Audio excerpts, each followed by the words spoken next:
अस्सलामुअलैकुम। डेली पाकिस्तान के साथ मैं हूं आपकी मेज़बान रबाहा इमरान। क्या अपोजिशन चेयरमैन सेनेट को हटा पाएगी और क्या अपोजिशन का ग्रैंड अलाइंस बन पाएगा? इसी हवाले से हमारे साथ मौजूद है मारूफ एस्ट्रोलॉजिस्ट मुसव्विर ज़ंजानी साहब। उनसे गुफ्तगू करेंगे इसी हवाले से। अस्सलाम वालेकुम सर। वालेकुम अस्सलाम। अच्छा, सितारे क्या कहते हैं, अपोजिशन जो चेयरमैन सेनेट है हटा पाएगी क्या? वेल इसमें अगर हम लोग देखें तो ये टाइम फ्रेम जो चल रहा है अभी स्पेशली क्योंकि 2 तारीख को जो है 2 जुलाई को जो कि नेक्स्ट मंथ आ रहा है 2 जुलाई को जो है सूरज ग्रहण हो रहा है ज़ायचा पाकिस्तान जो है उसके मईशत के घर में। इसके अलावा हम लोग देखें तो 16 और 17 की दरमियानी शब को चांद ग्रहण हो रहा है और ये हो रहा है ज़ायचा पाकिस्तान के 8वें घर में। तो ये दोनों एक्लिप्सेस जो हैं ये बहुत ज़्यादा इंपॉर्टेंट रोल प्ले करते हुए नज़र आता है। स्पेशली अगर हम लोग टाइम फ्रेम देखें तो 11 जून से लेकर 17 जुलाई का तक का जो टाइम है ये बहुत ज़्यादा इंपॉर्टेंट है। 11 जून आपको पता है कि क्योंकि गुजर चुकी है और 11 जून से लेकर 17 जुलाई तक इसमें 2 ग्रहण भी आएंगे। इसके अलावा प्लानिटरी पोजीशंस जो है वो अभी हम लोग क्योंकि इसको बहुत ज़्यादा अहमियत देते हैं स्पेशली न्यू मून के ज़ायचे को और फुल मून के ज़ायचे को। तो न्यू मून का जो ज़ायचा है इसको थोड़ा सा समझने की ज़रूरत है कि न्यू मून का जो ज़ायचा है ये सेम उसी दिन के ऊपर और उसी टाइम के ऊपर हो रहा है जिस दौरान जो है स्पेशली सन का एक्लिप्स हो रहा है यानी कि 2 जुलाई को। तो इसके अकॉर्डिंगली प्लानिटरी पोजीशंस कुछ इतनी ज़्यादा अच्छी नहीं है। ग्रैंड अलाइंस भी बन सकता है। इसमें असेंबली से बाहर बहुत सारे एहतजाज हो सकते हैं और उन एहतजाज की आड़ में तखरीबकारी या खुदा न खास्ता कोई ऐसी साजिशें हो सकती हैं ऐसी पाकिस्तान दुश्मन जो एक फोर्सेस हैं उनकी तरफ से जो कि मुल्क पाकिस्तान के लिए इतनी ज़्यादा अच्छी नहीं होंगी और इन्हीं साजिशों की वजह से कुछ प्रोटोकॉल के मसले आ सकते हैं।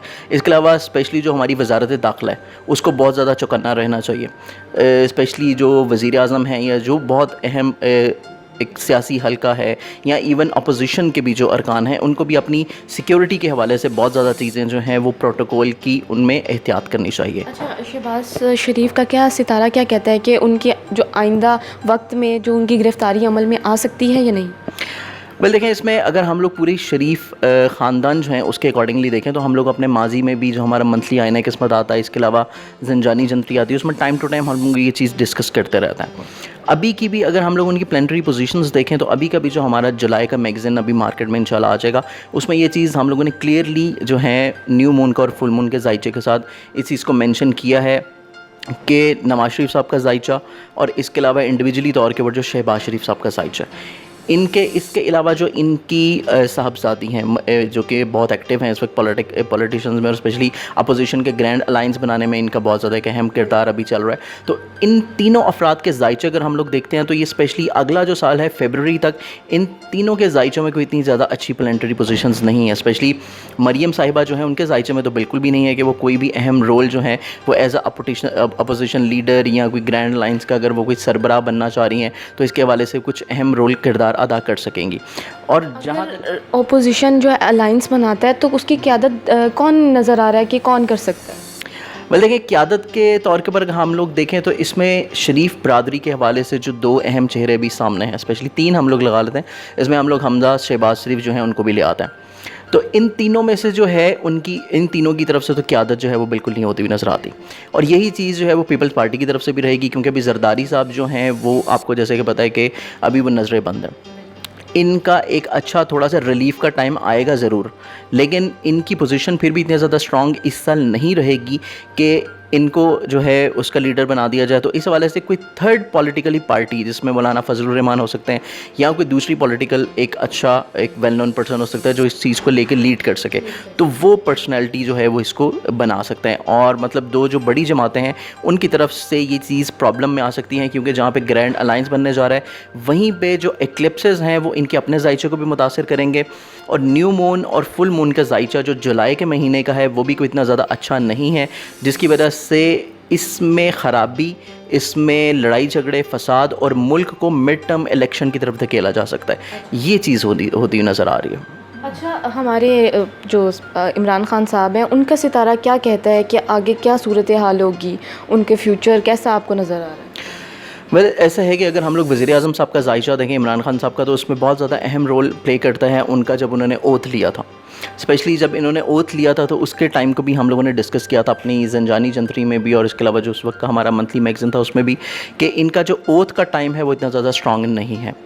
ओथ का टाइम इनका इस तरह का था कि इनका जितना भी टेन्योर रहेगा पाकिस्तान के एज अ लीडरशिप के रोल में, इनको अपोजिशन का बहुत अच्छा खासा जो है वो एहतजाज देखना पड़ेगा। और यही चीज़ अब तक आप देख रहे हैं कि जब जब अपोजिशन जो है उसको मौका मिला, उसने किसी न किसी तौर के ऊपर एक बहुत अच्छा रोल प्ले किया है कि इनको किसी भी तौर के ऊपर किसी भी चीज़ में डिग्रेड किया जाए, चाहे वो आप IMF के कर्ज़े की बात ले लें, चाहे वो मईशत के हवाले से ले लें या महंगाई की वजह से ले लें। हालांकि जो महंगाई का भी जिन है या IMF के जो कर्ज़ों की चीज़ है, ये जो अभी एक महंगाई का सिलसिला चल रहा है, ये एक वक्ती तौर के ऊपर है। इसको हम लोग अगर ग्राउंड रियलिटीज़ से हट के भी अगर हम लोग बाय एस्ट्रोलॉजिकली भी देखें तो बाय एस्ट्रोलॉजिकली भी जो प्लानिटरी पोजीशंस अभी चल रही हैं, ये इंशाल्लाह जाके महंगाई जो है ये जाके नवंबर दिसंबर में दोबारा से कंट्रोल होती हुई नज़र आ रही है। तो ये चीज़ एक अच्छी है। लेकिन यहाँ पे अभी जो जुलाई का महीना है, क्योंकि ग्रहण के जो असरात होते हैं ये 15 दिन पहले और 15 दिन बाद तक रहते हैं, इसी वजह से ग्रहण अभी जाके 2 जुलाई को लग रहा है, लेकिन उसके असरात आपने अभी से देखने शुरू कर दिए हैं कि बहुत सारी बड़ी बड़ी चीज़ें हो रही हैं। अभी कल का जो दिन गुजरा है उसमें सेनेट में भी बहुत सारी प्रॉब्लम हुई, इसके अलावा कौमी असम्बली में भी बहुत सारी प्रॉब्लम्स हुई। तो ये वो चीज़ें हैं जो है ग्रहण के शुरू होने से पहले उसके असरात आ रहे हैं। तो जब एक्लिप्स लगेगा और एक्लिप्स लगने के बाद की जो सीन है, जुलाई का महीना बहुत ज़्यादा जो है गर्मा गर्मी का महीना रहेगा पॉलिटिकली तौर के ऊपर। और खुदा न खास्ता अगर इसको मिड टर्म इलेक्शन की तरफ लेके जाया जाता है तो इसमें जिस तरह की बहुत सारी अफवाहें जो हैं हम लोगों ने ऑलरेडी पहले से सुनी है, कुछ मार्शल लॉ के हवाले से या जुडिशल मार्शल लॉ के हवाले से, तो इस तरह की चीज़ें जो हैं दोबारा से इंप्लीमेंट की जा सकती हैं। लेकिन उसके हवाले से भी पोजीशन इतनी ज़्यादा स्ट्रॉन्ग नहीं है। लेकिन ज़्यादा पोजीशन जो है वो तखरीब कारी के हवाले से जुलाई का मंथ है कि इस चीज़ को जो है सिक्योरिटी वाइज थोड़ा सा बेहतर किया जाए। सर क्या लगता है अगली हुकूमत किसकी हो सकती है? देखें, अगर तो यहाँ पे मिड टर्म इलेक्शन की तरफ चीज़ें लेके जाएं या इस हुकूमत को किसी भी तौर के ऊपर अगर ख़त्म करने के लिए अपोजिशन काम करती है, तो अगली हुकूमत हम लोग जो ज़ाइचा पाकिस्तान को देखते हैं, ज़ाइचा पाकिस्तान के हवाले से अगर हम लोग देखें तो अगली हुकूमत फिर जो है वो किसी पॉलिटिकल जमात की नज़र नहीं आती। अगली हुकूमत जो है इसमें खुदा न खास्ता जो अगला साल स्पेशली आ रहा है 2020 का, उसमें भी प्लानिटरी पोजीशंस कुछ इस तरह की नज़र आती हैं कि अगर ये हुकूमत ख़त्म होती है तो फिर ये चीज़ें मार्शल लॉ की तरफ जाएंगी। ये चीज़ें जो हैं पॉलिटिकली तौर के ऊपर जब तक स्टेबल नहीं हो जाती, कुछ 4-5 साल जो हैं ये स्टेबिलिटी की तरफ नहीं आ जाती, तब तक फिर जो है अगले इलेक्शंस की तरफ टाइम नहीं आएगा। क्योंकि इमरान खान साहब का जो स्पेशली इंडिविजुअली ज़ाइचा है और जो उनका ओथ का भी टाइम था, उसके अकॉर्डिंगली भी अगर हम लोग देखें तो इनका नवंबर तक का जो टाइम है ये बहुत ज़्यादा मज़ीद और ज़्यादा प्रॉब्लमेटिक है। इनका नवंबर में भी जो है प्लानिटरी पोजीशंस कुछ इस तरह की आ रही है कि इनका अक्टूबर और नवंबर ये 2 मंथ जो हैं ये भी बहुत ज़्यादा मेंटली तौर के ऊपर और पॉलिसी वाइज जो हैं चीज़ें बहुत ज़्यादा क्राइसिस में जा सकती हैं। अच्छा, ख़ित्ते में जंग के बादल मंडला रहे हैं क्या? आपको ऐसा क्या लगता है? सितारे क्या कहते हैं? वेल देखिए, इसमें ऐसा है कि ख़ित्ते के हवाले से हम लोग इस चीज़ को माजी की तरफ से भी कनेक्ट करते हैं। इसको अगर हम लोग माजी से कनेक्ट करें तो माजी में आप देखें कि बहुत सारे एस्ट्रोलॉजर्स स्पेशली जिसमें हम लोग भी थे या दूसरे वेल नोन बहुत सारे इंटरनेशनल एस्ट्रोलॉजर्स हैं जो कि प्रेडिक्ट कर रहे थे कि डोनाल्ड ट्रंप जो है वो इलेक्शन नहीं जीत सकते। लेकिन सबकी प्रेडिक्शंस गलत हुई और वो जो है इलेक्टेड एक प्राइम मिनिस्टर या एक प्रेसिडेंट बन के आए। उसके बाद इंडिया के हवाले से भी हम लोग देखें तो इंडिया के भी बहुत सारे वेल नोन एस्ट्रोलॉजर्स इस चीज़ को प्रेडिक्ट कर रहे थे कि मोदी जो हैं ये दोबारा से प्राइम मिनिस्टर नहीं बन सकता। और इसी चीज़ को जो है अभी उन एस्ट्रोलॉजर्स की प्रेडिक्शंस जो है वो निगलेक्ट हुई और इसके अकॉर्डिंगली मोदी जो है दोबारा से प्राइम मिनिस्टर बन के आए। और अभी रिसेंटली कल की जो हम लोग न्यूज़ देख रहे थे कि इमरान खान साहब जो हैं जो उन्होंने एक लेटर उनको भिजवाया तो उसको एक अच्छा रिस्पॉन्स जो है वो मोदी साहब की तरफ से आया। लेकिन ये सारी चीज़ें एक असाइड में हैं। अगर हम लोग ख़ित्ते की जो आपने बात की है, ख़ित्ते के हवाले से देखें तो जंग के जो बादल हैं वो बिल्कुल मंडला रहे हैं और ये माजी में भी रहे हैं और माजी में इस तरह की बहुत सारी प्रॉब्लम्स रही भी हैं। लेकिन जो एक 1-to-1 जंग होती है वो चीज़ अब नहीं होगी। आप जिसको न्यूक्लियर जंग कह सकते हैं या दूसरी जंग कह सकते हैं वो चीज़ नहीं होगी।